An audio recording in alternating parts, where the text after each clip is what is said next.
you've discovered something in Spain. I was shown something. You were shown something, and it's ancient. Yeah.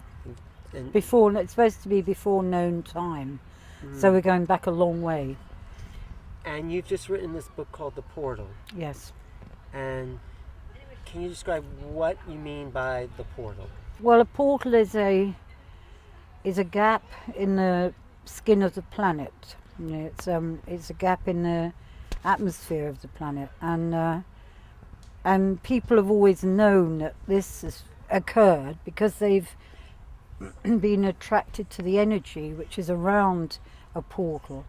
So they didn't probably know before what a portal was, but they knew that if they went there, it had a certain energy which made them feel good. So it's a bit like curious going to a spa today. So it's always been known of, written about at times. Are there lots of them around the planet? Apparently, but I believe they are in clusters. I think that they're in opportune sites, and I think now they're called wormholes. They certainly, if you enter a portal, you come back indeed greatly changed, and it's not always advisable. And I think too that it gives you a certain amount of power which normally you would not have, you know. So if you were a Catholic, for example, you would think that you were taking something which was not given to you by God. You were trespassing on the on powers, a bit like eating the apple in the Garden of Eden. You wouldn't do it. And as this particular portal that I've written about is in, you know, the kind of stronghold of Catholicism in the Pyrenees between France and Spain. People for centuries wouldn't, as though they'd heard things about the summit of Mount Canigou in the Pyrenees, they wouldn't dream of going there. Also, it's a sacred mountain of the Catalans, and some people say that it's traversed from Mount Sin. Before that, it was. I think Mount Sin was with the Sumerians. I think it came. It sort of, the mountain sort of went north, and so it started with the Sumerians, and then it went to Sion, then it went to Mount Canigou. I mean, the portal travels from mountaintop to mountain. It would seem as though the maybe not the portal, but the sacredness of it. And each portal contains the geography around it, and it's got a strong metaphysical field, which, so in a way, it's like a harbour of historical happenings, which, if you enter a portal, you could activate them. So in a milliseconds, you would see glimpses of happenings which might surprise you, indeed might delight you, but likewise the other way. They can be very great suffering. So they're kind of gathered there. That's one side of it. On the other side is at the back of the portal, where it tunnels out into, I suppose, infinity, if one of a better word. Then material can come in to the planet from over there, other realms. When you go into a portal, it's like a fairground ride. You don't have any control. You've no choice over where you're going, what's happening to you, unless you are a high initiate. But then you've really worked at it, you know. If you're a person who's becoming an initiate, let's say, you would experience your lifetime here. Parts of it would be, you would go through it, you would see it in a different way. It's not as though you relive it, you see it in a different way. You're in there, you're with it, but you see it differently. Things are made clear to you about yourself that you wouldn't have thought. So you went through this portal in the Pyrenees. Can Yes, you I did. describe what happened to you? Exactly that. It was like somebody who I would not have dreamed would be my guide suddenly appeared from spirit. He's passed over some years now. He was professor of history at Oxford, French history, Richard Cobb. And Richard was the one who was waiting for me there. So I was surprised, but really not, you know. And then it's like you're on a ride, and you're gone, and you stopped at various places, and you go through some of the most painful episodes that you've passed through, and you're shown things about it. So I could hear Richard's voice talking to me at the beginning.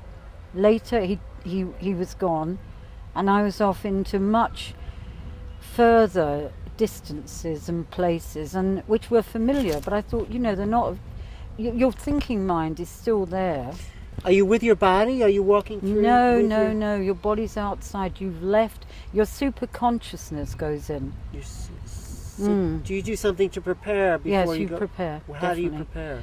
You certainly do very strong meditation, and you must have prepared. You must have done 2 or 3 weeks of preparation before you even go near this, and that's what I've written about in the book, The Portal. So when you prepare, and then how do you actually go through the portal? What's the process? It's very quick and very, in a way, very out of your control and very surprising. And it's like as though something isn't there. I mean, if you have no resonance with a portal, you'll see nothing. Nothing's there. If you have a resonance with a portal, you'll pause and you'll see the opening. You'll feel the energy. If you've made the agreement to go through, then you will be taken through. It's like your etheric body is taken out of this body. Mm-hmm. It's a bit like dying. So when you die, your etheric body goes, but here you don't go out the top chakra at the top of your head, thank God, because otherwise you wouldn't come back. But you go from, as far as I know, you go from the solar plexus or the heart chakra, or even the brow chakra, and then you're gone. And you have this extraordinarily powerful set of experiences which you can recall instantly. They're imprinted on you, so they're not. They're like another story, like another. You've got another story you didn't know about. Like another dimension of living. Yes, but those are definitely past lives. They're not parallel lives. They're past lives. In the case I had, anyway, and what I've heard about portals anyway. And how long are you in the portal for? Well, that's the interesting thing, because you go in and you think you've been gone for an aeon of time, and you come back with a jolt, and you think you're just like a chunk of time is gone, and it's less than 5 minutes. Huh. And you feel very graced, I think that's the word. You have grace about you when you come back, and you see, if you go further, then you acquire powers. You come back, and you certainly can have very powerful influence on material around you, the material world. You can bring in stuff that is not visible. You can become invisible because you can go into these different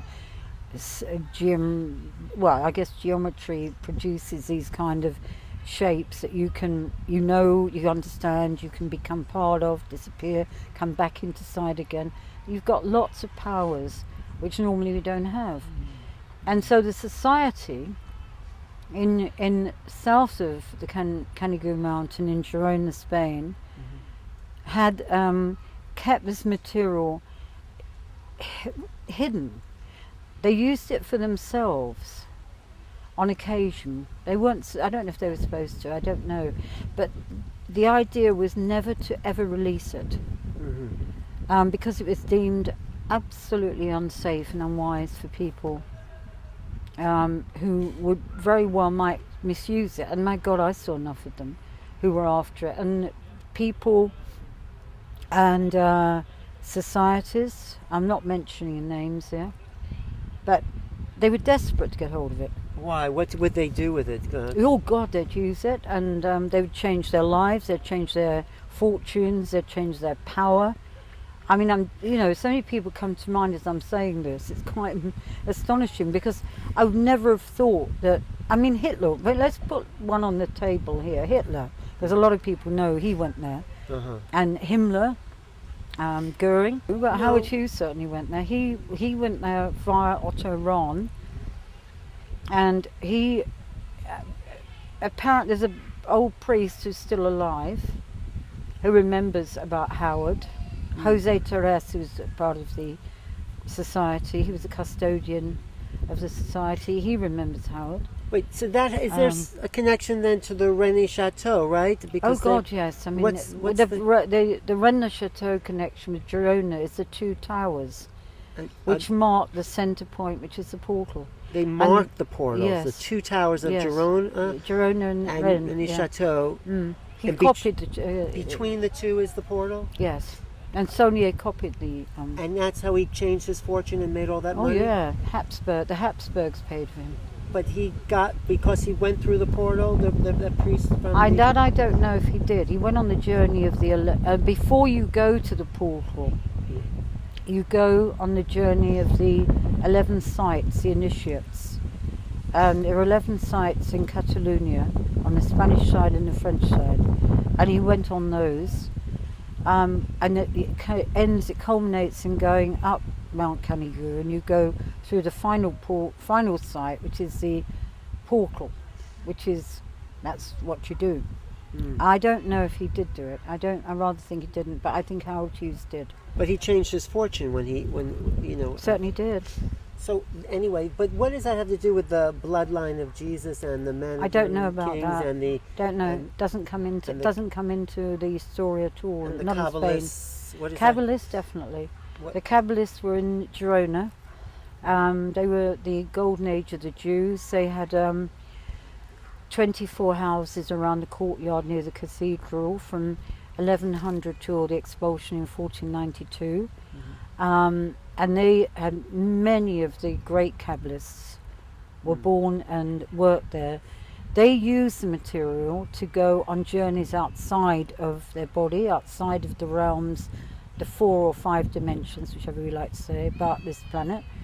And 3 of them didn't end well, and the last did and wrote about it. And it was called the Nut Garden. And the Nachmanides was another one. He wasn't actually a Kabbalist, he was a rabbinic scholar. He wrote the Book of Splendor. I mean, there was an incredible time in Spain, in Girona at that time. But even before the Jews and the Kabbalists, that was known as a place. You're Yes. saying, was it Atlantean? Oh, apparently yes. I mean, and there's always mention of 2 towers.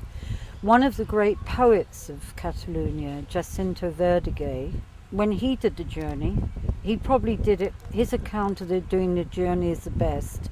It's the most privileged and the most easy. And he talked of a spirit in another dimension showing him 2 towers, and saying they were always here from before time.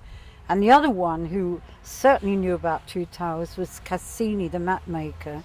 And he worked for the King of France in, I think it's 1600. Cassini was Italian, and he was basically a map maker, and he was an astrologer. Or astronomer. So is there a map of all the portals on the planet? I don't know.